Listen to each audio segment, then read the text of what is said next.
Times Kobe Bryant went too far in NBA games. Kobe Bryant has had some historic moments in his 17 seasons in the NBA. Bryant went from a 4 airball performance in a must-win playoff game in his rookie season, and concluded with a 60-point farewell tour that was arguably a top 3 moment in basketball history. Keep watching to see the times that Kobe went too far in NBA games. These moments aren't times where he fought other players, but they're times where he fought himself, and presumably won. May 12, 1997. On May 12, 1997, when the Lakers were playing in a hard-fought Game 5 in a second-round playoff series against the Jazz, down 3-1 in the series, it was a win-or-go-home situation. Other Lakers like Byron Scott were out with a sprained wrist. Robert Horry had been ejected, while Shaquille O'Neal had fouled out. Kobe, in his rookie season, was mostly a bench player, but at this point, he had to take over. Kobe attempted a game-winning pull-up elbow jumper as time expired in regulation that was an air ball. His next jump shot was an air ball, and then he threw up 2 more air balls for good measure as the Lakers lost the series. Kobe wasn't too clutch off the bench on national television. Like every kid, Kobe had grown up picturing himself draining exactly those kinds of game winners, and he had airballed them all while his team lost. Lakers fans were angry and destroyed what would be their most iconic player in Laker history. Fans ranted that the rookie didn't know his place. Lakers coach Del Harris was ripped in newspapers for leaving Kobe in the game. Kobe then flew home with the Lakers on a flight after that loss. When he landed in Los Angeles, Kobe went directly to Pacific Palisades High School gym and worked on a shot all night long into the morning. Kobe refused to let failure in Utah define him, and his practice throughout his sophomore season helped him reach the All-Star game at 19 years of age.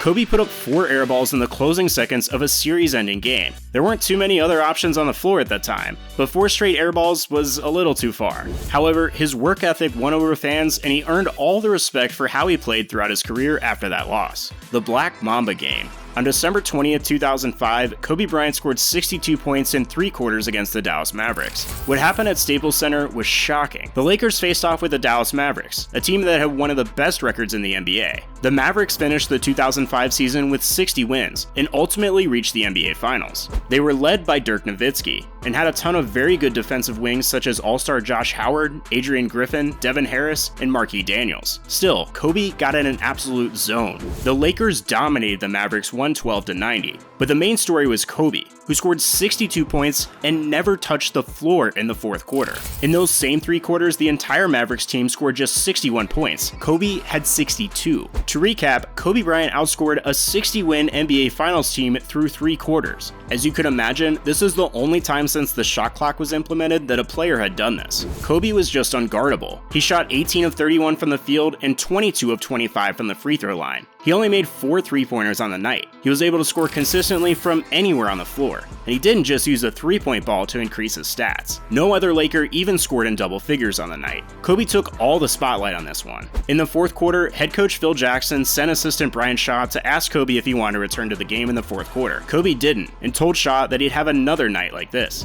A little over a month later, Kobe dropped 81 points on the Raptors. Kobe had a chance to add to his 62-point game and declined. If that's not savage, I'm not sure what is. 81-point game. The 21-19 Lakers were playing the 14-26 Raptors. This game wasn't nationally televised. This game was just another game. This wasn't the prime of the Lakers, but it was still the prime of Kobe Bryant. Kobe's team consisted of Kwame Brown, Smooth Parker, Chris Mim, and Lamar Odom. The Raptors had a huge lead in the 3rd quarter and blew it as Kobe got going. When Kobe was at 26 points, analyst Leo Routins knew there was something brewing from Kobe, and warned the Raptors to play better defense on Kobe. With the Raptors up 18 points in the 3rd quarter, the Staples Center heard a ton of boos, so Kobe hit his 50 and 51st point of the game. It was a dunk in the 3rd quarter to give the Lakers an 87-85 lead against the Raptors. Bryant outscored the entire Raptors team in the second half 55-41. With the Lakers up 117-102, 1 minute 58 seconds to play, and Bryant at 76 points, there was a reason why Kobe was still in the game. He wanted 80. As it turned out, Lakers coach Phil Jackson considered pulling Bryant short of 80 with a late lead, but assistant Frank Hamblin warned that it might incite the frenzied fans to riot. Kobe recorded his final 7 points on foul shots, finishing 18 of 20 from the line and 28 of 46 from the field, including 7 of 13 from 3-point range.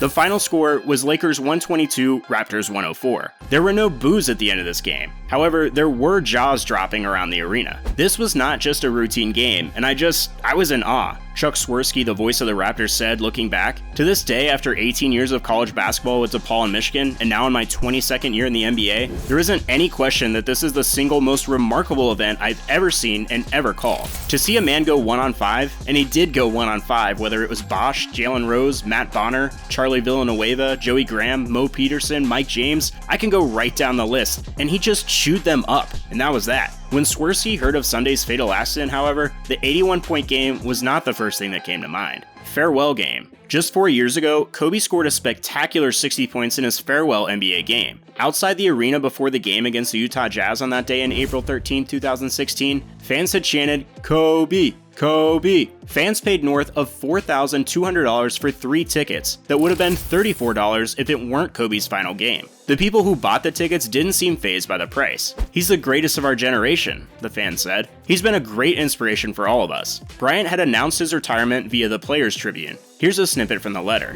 "This season is all I have left to give," he wrote in Dear Basketball. "My heart can take the pounding, my mind can handle the grind, but my body knows it's time to say goodbye. And that's okay. I'm ready to let you go." It was the injuries that ended Bryant's career, but it really didn't seem like his body was aching after this performance. He left it all on the floor for the Lakers. Kobe was always teased by the media and his teammates that he never passes the ball. But this time, players, media, and fans were hoping he never passed the ball again. Again, the Lakers were trailing. They were trailing for most of the night against the Utah Jazz, but it was Bryant that sparked the Lakers in the fourth quarter, rallying them to a 101-96 win. With 4.1 seconds remaining, Bryant left the game and was quickly swarmed on the court afterward by former teammates and coaches. "I can't believe how fast 20 years went by," Bryant told the Staples Center crowd as he thanked the fans, his teammates, and his family after the game. He recalled how it was his dream to play for the Lakers, his favorite team growing up. "You can't write something better than this," he said. Bryant made 22 of 50 shots to complete the trend of never passing the ball. On the last night, he said, his teammates were telling him, "Don't pass it." Bryant, who Magic Johnson referred to in a pregame ceremony as the greatest Laker, finished his speech with "Mamba out," a reference to his nickname, the Black Mamba,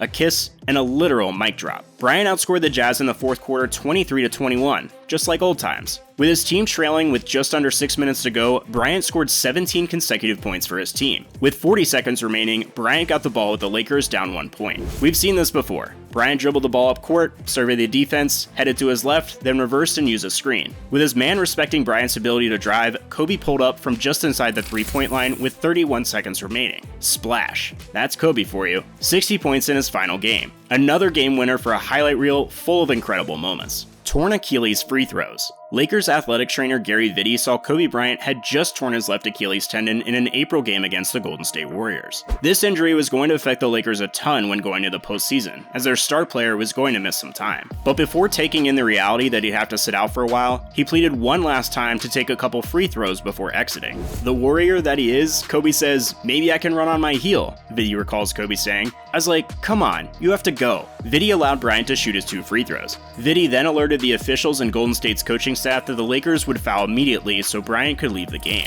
Of course, Bryant hit both foul shots basically on 1 foot. He then walked off the court on his own and then added an extra layer to his many list of amazing plays. Those free throws actually helped the Lakers tie the game with 3 minutes and 9 seconds remaining, and eventually the Lakers would win by 2 points in a 118-116 victory over Golden State. This helped with their playoff berth too. "I think it's his gutsiest moment," Vitti said of Bryant. Vitti's 30-year career with the Lakers included treating Bryant's many injuries in his 17 seasons with the Lakers. Vitti has seen it all with Bryant, playing 3 days after suffering a concussion and other injuries. Vitti is still in shock at how Bryant quickly overcame food poisoning before scoring 22 points in Game 2 of the 2002 Western Conference Finals against the Sacramento Kings. "In the middle of the night, he had crawled up like a shrimp," Vitti said. "He looked like he was on death's door." Vitti was more shocked and continued to talk about Bryant's free throws. "To be walking off the floor with his own power," Vitti said. "I've seen guys being taken off in wheelchairs for a shoulder injury." Vitti refused to say any names, but it sounded like he took a shot at a few players. A couple players that come to mind would be Miami Heat's guard Dwayne Wade. He was taken off the court in a wheelchair, though he suffered a shoulder injury. Paul Pierce was hilariously wheelchaired off the court for an apparent knee injury in Game 1 of the 2008 NBA Finals, only for the former Celtic to return minutes later and lead Boston to a win over the Lakers. It turns out Pierce just had to go to the bathroom. Bryant's injury was way more serious though. "There was a moment in the training room after he ruptured his Achilles that I saw frustration and a second of doubt in his mind," Vitti said. "It was just a moment, and then it passed. He was angry. The Mamba was angry. Of course, he'd get back to being himself and prove doubters wrong. Vitti recalled receiving a call from Kobe Bryant around midnight, informing him he planned to have surgery the following morning. "That's what's remarkable about Kobe," Vitti said. "He processed all that stuff and all those feelings and got to what we're going to do within the next 2 hours." Vitti had 3 words for that night where Bryant decided to do the unthinkable. He remembers, "That's really cool."